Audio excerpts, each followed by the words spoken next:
Ouais, ça fut court parce qu'on a fini hyper tard avec la Coupe de Basse, après la Super Coupe le 17 juin, mais bon, c'était une belle saison donc c'est pas grave.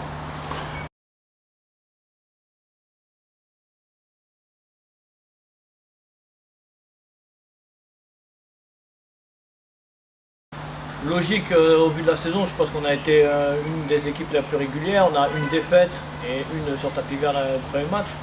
Après, on a été sérieux depuis le début de la saison. On a fait en sorte de se donner les moyens d'arriver à ses objectifs et après, voilà, on mérite ce qu'on a eu, je pense, sur cette saison. Bah, d'abord, moi je suis Montpellier de base, donc j'ai commencé ici, ma première mission c'était ici. Après, le projet m'a séduit, c'est vraiment un beau projet, ils ont beaucoup d'ambition dans le club, donc j'ai envie de faire partie pardon, de cette aventure-là.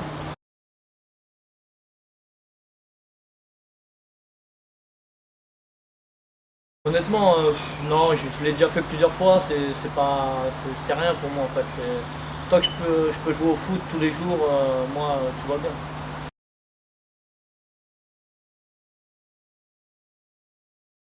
Moi, j'aurais pu le retrouver. J'ai eu des contacts quand j'ai quitté Donzale.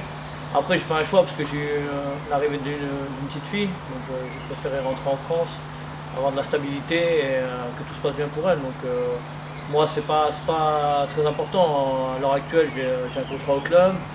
Je suis en train de passer mes diplômes d'entraîneur. Donc, je suis aussi en train de voir pour le futur.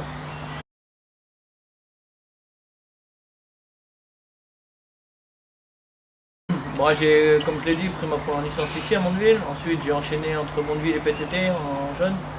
Et à l'âge de 17-18 ans, le club de Mondeville m'avait fait comprendre qu'il ne me faisait pas confiance pour le senior. Donc j'ai décidé de partir à IF. De là, j'ai enchaîné un petit peu des matchs de DH la première saison, en senior DH. Et après, la deuxième saison, une saison pleine avec une montée à la clé avec IF. Et l'année d'après, CFA2. Ensuite, il y a eu Alençon, il y a eu Div. Et puis après, tout a commencé grâce à Philippe Clément aussi et Sébastien Bagné à Malherbe. Donc j'ai commencé avec la réserve et puis au bout de 6 mois, j'avais signé mon contrat pro. Ouais, j'aurais bien voulu, mais il y a eu plein de choses qui ont fait que ça a pas plu. Donc déjà, je pense que inconsciemment, j'ai été mal guidé, mal entouré. Donc je tiens d'ailleurs à préciser pour tous les jeunes qui veulent percer tout ça, de toujours bien être entouré, de faire attention à tout ce qu'on vous dit, de ne pas croire à tout non plus parce que c'est hyper dangereux. Et après, voilà, c'est peut-être aussi à cause de moi, j'ai pas été assez patient. Quand j'ai signé pro, tout de suite, Franck Dumas m'a mis avec le groupe. J'ai fait 8 matchs, dont 2 titulaires. Donc une fois qu'on a goûté à la Ligue 1, c'est dur de retourner en CFA et on veut toujours jouer. Donc je pense que j'ai fait preuve un peu de précipitation et un manque de patience.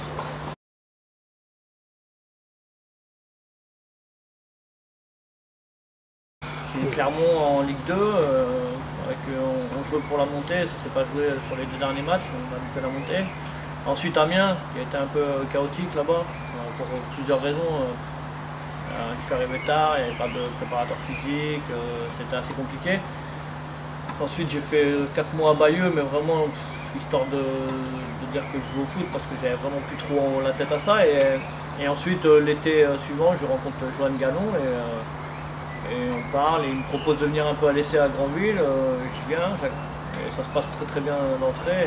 Au final, je signe avec eux. Et il se passe cette année formidable de DH où je pense que c'est le championnat, dont les 3 que j'ai gagnés, je pense que c'est celui-là où on a marché sur tout le monde. Je pense que cette année-là, on avait vraiment une équipe au-dessus, mais on s'entraînait beaucoup aussi pour ça. Mais c'était une saison extraordinaire. Et je me rappellerai toute ma vie ça.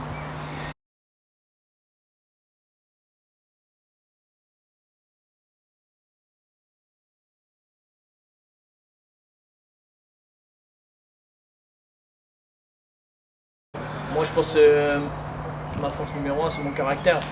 J'ai eu des hauts et des bas, mais à chaque fois, je me suis relevé, c'est ça le plus important. On peut tomber, c'est pas très important. Le principal, c'est de se relever. Et, je l'ai fait à plusieurs reprises. Quand j'ai quitté Malherbe, j'ai rebondi. Quand j'ai quitté Amiens, j'ai rebondi. Là, j'étais en Slovénie. J'ai eu la chance de jouer l'Europa League avec ce club. On a joué West Ham dans un stade plein. C'est des choses peut-être que j'aurais pas connues en France. Donc, l'important c'est toujours rebondir, il ne faut pas s'arrêter sur un échec. L'échec ça sert à faire grandir, à faire avancer, et c'est avec les erreurs qu'on apprend. Donc pour moi le caractère c'est le plus important, et être bien entouré comme je l'ai dit, sa famille, ses amis proches, mais vraiment proches, pas des gratteurs, c'est ce qui est le plus important.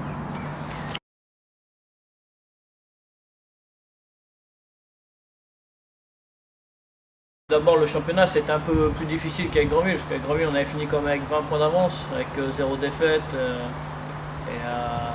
Mais par contre on n'avait pas fait le doublé, on n'avait pas réussi à faire le doublé. Mais cette année c'était un peu plus homogène l'ADH, avec de belles équipes comme Alençon, Saint-Lô, Bayeux, Vire, c'était des PTT, c'était des équipes compliquées à jouer. Après voilà, c'est la constance, je pense qu'on a été le plus régulier comme je l'ai dit. Et après en coupe, chaque adversaire qu'on a pu rencontrer, on les a pris au sérieux, que ce soit la réserve des PTT à un moment donné, celle de la Forge, même la finale. On peut dire ce qu'on veut, on a peut-être joué la réserve de Grandville, des jeunes, des gamins, mais on s'est donné les moyens de gagner ce match.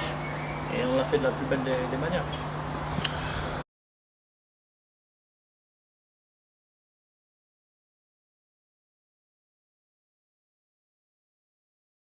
Bon, je pense que ça va être une très grosse DH. Il y aura beaucoup d'équipes qu'on connaît, qu'on a joué.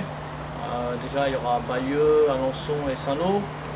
Plus les 3 meilleurs de Haute-Normandie. Et après, ce sera des équipes de CFA2 qui restent souvent en CFA2, avec Avranches qui sera leur deuxième saison en CFA2. Donc je pense que ce sera une très grosse DH, avec des matchs compliqués, beaucoup de derby. Il y aura des matchs comme aller à Dives, quand tu te déplaces à Évreux, Wassel, tout ça c'est toujours compliqué, mais ça peut être intéressant déjà par rapport au niveau. Je pense que ce sera un niveau plus élevé, et ce sera à nous de nous mettre le plus rapidement au niveau.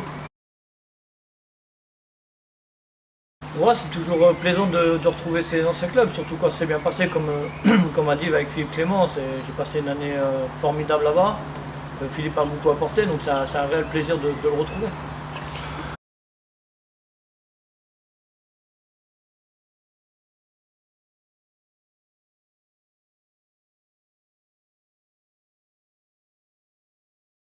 D'abord, il va falloir accepter la concurrence. C'est quelque chose d'important dans un groupe, et c'est une concurrence qui doit nous servir à tous progresser, à tous tirer dans le même sens.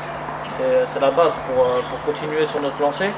Il faudra être assidu à l'entraînement, pas renoncer au travail, et être patient aussi, parce qu'on sait quand il y a beaucoup de nouveaux joueurs, des fois ça met un peu plus de temps à apprendre pour les repères, pour les entendre, tout ça.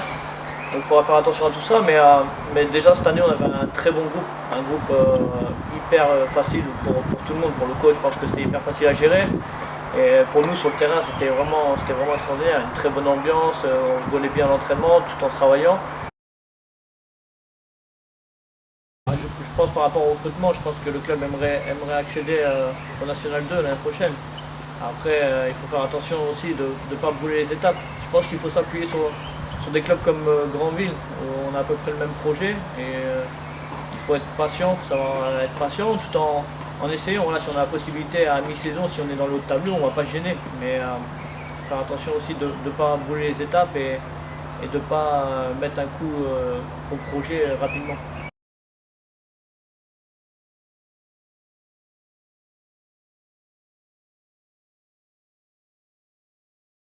Moi, depuis tout petit, j'ai toujours été dans le football. J'ai commencé à un peu gagner ma vie à partir de 20 ans grâce au football. Et moi, je vois pas autre chose pour moi à part le football. Donc cette année, là, je suis inscrit au BEF, une formation d'entraîneur. Et pour moi, ouais, c'est la suite logique. Après être joueur, c'est sûr que je serai entraîneur. Où, je sais pas, mais et à quel niveau, je peux pas dire. Mais en tout cas, c'est sûr que je continuerai là-dedans.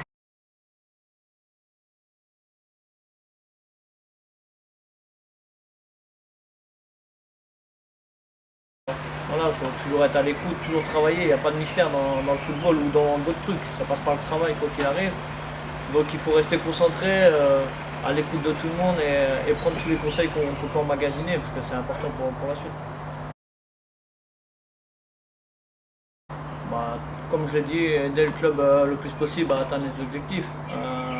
Après, moi, j'ai un rôle un peu pour encadrer un peu les nouveaux, les jeunes.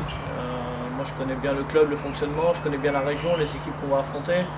Donc, je serai là pour aider un peu tout le monde, pour que ça se passe bien. Et j'espère faire une saison complète déjà épargnée par les blessures. Moi j'ai jamais eu trop de blessures donc ça va à ce niveau là, mais j'espère pouvoir continuer à jouer le plus possible.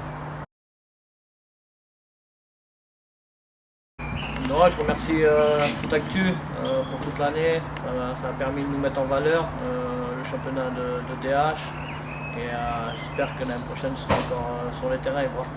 Merci.